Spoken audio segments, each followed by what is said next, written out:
तो दोस्तों फिलहाल अभी वोडाफोन आइडिया का शेयर 14 रुपये के आसपास काम कर रहा है। ऊपर से हमें एक भारी भरकम गिरावट देखने को मिली थी स्टॉक में।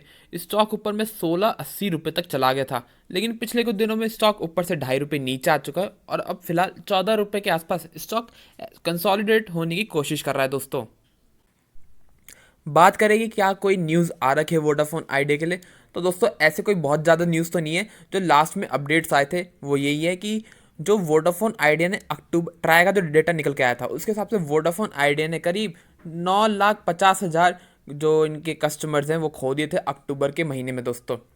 ये पिछले कुछ महीनों के कंपैरिजन में देखें तो इनका जो डिक्लाइन है, जो कस्टमर्स खो रहे थे ये उसका रेट कम होता जा रहा है, लेकिन अभी भी फ़िलहाल दोस्तों ये है कि कस्टमर्स अभी भी इनके जा रहे हैं अक्टूबर महीने में। और दोस्तों दूसरा अपडेट ये था कि जो इनके मैनेजमेंट है वोडाफोन आइडिया का, उन्होंने कही थी कि 22 मार्च, आपको मार्च 2022 तक होते हमारी जो फंड रेजिंग है दोस्तों वो होते हुए दिखेगी। हो सकता है कि मार्च 2022 तक या तो प्रमोटर्स पैसा डाले कंपनी में, या हो सकता है कि एक्सटर्नल कोई जो नया थर्ड इन्वेस्टर है वो आते हुए दिखे और वो कोई पैसा लगाए वोडाफोन आइडिया में। कुछ भी फंड रेजिंग मार्च 2022 तक होते हुए दिखेगी, जैसा मैनेजमेंट ने कहा था। तो ये दो अपडेट थे फिलहाल, वरना कोई और अपडेट नहीं है, कोई और न्यूज़ नहीं है वोडाफोन आइडिया के लिए दोस्तों। अब बात करें यहाँ से स्टॉक के बारे में, तो दोस्तों जो 14 रुपये का स्तर है वो पहले एक रेजिस्टेंस था वोडाफोन आइडिया के शेयर के लिए, जिसके ऊपर स्टॉक नहीं जा पा रहा था काफ़ी सालों से, लेकिन उसके ऊपर निकला बढ़िया तरीके से और हमें 16.5 रुपये तक की तेज़ी देखने को मिली।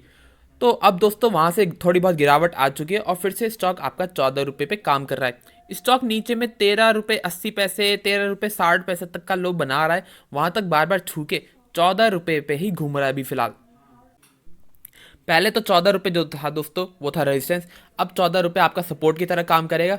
14 रुपये तक जब तक स्टॉक टिक रहा है या 14 रुपये के आसपास जब तक टिक रहा है, ये एक साइन है, पॉजिटिव साइन है।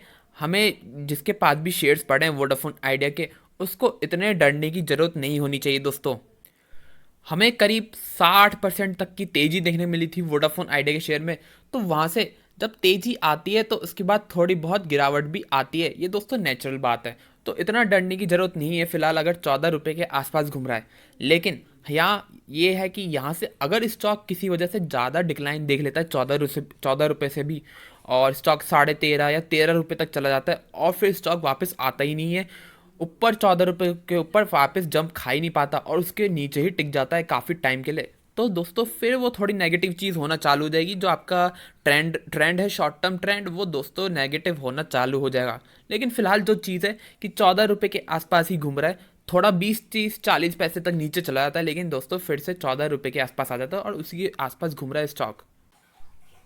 अब बात करें ऊपर में, अगर किसी वजह से स्टॉक में तेज़ी आती है, फिलहाल तो दोस्तों अभी कंसोलिडेशन मूव में है स्टॉक बड़ी तेज़ी के बाद, लेकिन अगर यहाँ से कभी तेज़ी आती है तो स्टॉक कहाँ तक जा सकता है। अब दोस्तों जो 16 रुपये का स्तर है वो एक तरह से रेजिस्टेंस की तरह काम करेगा स्टॉक के लिए। स्टॉक यहाँ पे हो सकता है कि थोड़ा बहुत सेलिंग प्रेशर देखे। वैसे तो जो 15 रुपये का स्तर है दोस्तों वो भी साइकोलॉजिकल लेवल है और वहाँ पे भी हो सकता है कि थोड़ी बहुत सेलिंग प्रेशर देखे स्टॉक, लेकिन 15 और फिर 16 ये दोनों रेजिस्टेंस लेवल होने वाले हैं। इन दोनों ही लेवल पे स्टॉक हो सकता है कि थोड़ी बहुत सेलिंग प्रेशर देखे। अब बात करें कि अगर आपके पास शेयर्स हैं तो आपको क्या करना चाहिए वोडाफोन आइडिया में दोस्तों।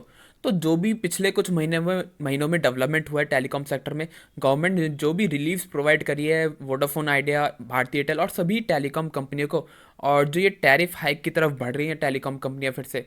अभी रिसेंटली जब एयरटेल ने टैरिफ हाइक किए तो वोडाफोन और जियो ने भी टैरिफ हाइक किए, जो कि दोस्तों ये दिखाता है, थोड़ा शो करता है कि फिर से जो टेलीकॉम सेक्टर में यूनिटी वापस आ रही है, जो कि एक पॉजिटिव साइन है। तो ये सब चीज़ें पॉजिटिव दिखती है। इन सब चीज़ों को देखते हुए वोडाफोन आइडिया में ज़रूर एक बैट किया जा सकता है दोस्तों, लेकिन ये रिस्क रहेगा हमेशा। यहाँ पे हो सकता है किसी वजह से अगर स्टॉक नीचे आ जाए तो वो रिस्क रहेगा आपका। तो अगर आप रिस्क सहने को तैयार है, आपको रिस्क से प्यार है, तो वोडाफोन आइडिया के शेयर आप बिल्कुल होल्ड कर सकते हैं दोस्तों। लेकिन अगर आप किसी वजह से स्टॉक को आप रिस्क नहीं सह पाएंगे, आप रिस्क ज़्यादा सहने को तैयार नहीं है, तो चाहे तो आप किसी भी इस आसपास की रेंज में एग्जिट ले सकते हैं। वरना फिलहाल वोडाफोन आइडिया जो भी चीज़ें हो रही हैं उसके हिसाब से वोडाफोन आइडिया दोस्तों बढ़ती है, उसमें एक बेट जरूर ली जा सकती है। और जो भी शेयर्स हैं, अगर आप रिस्क सहने को तैयार है तो होल्ड किए जा सकते हैं शेयर्स दोस्तों। फिलहाल कोई और अपडेट नहीं है वोडाफोन आइडिया के बारे में जिसके बारे में हम इस वीडियो में डिस्कस करें। अगर कोई और अपडेट आता है तो उसके बारे में हम जरूर डिस्कस करेंगे अगली वीडियो में। ये वीडियो यहीं तक थी। अगर आपको वीडियो अच्छी लगे तो लाइक जरूर कीजिएगा, चैनल को जरूर सब्सक्राइब कर लीजिए ताकि आपको अपडेट्स मिलते रहे। धन्यवाद।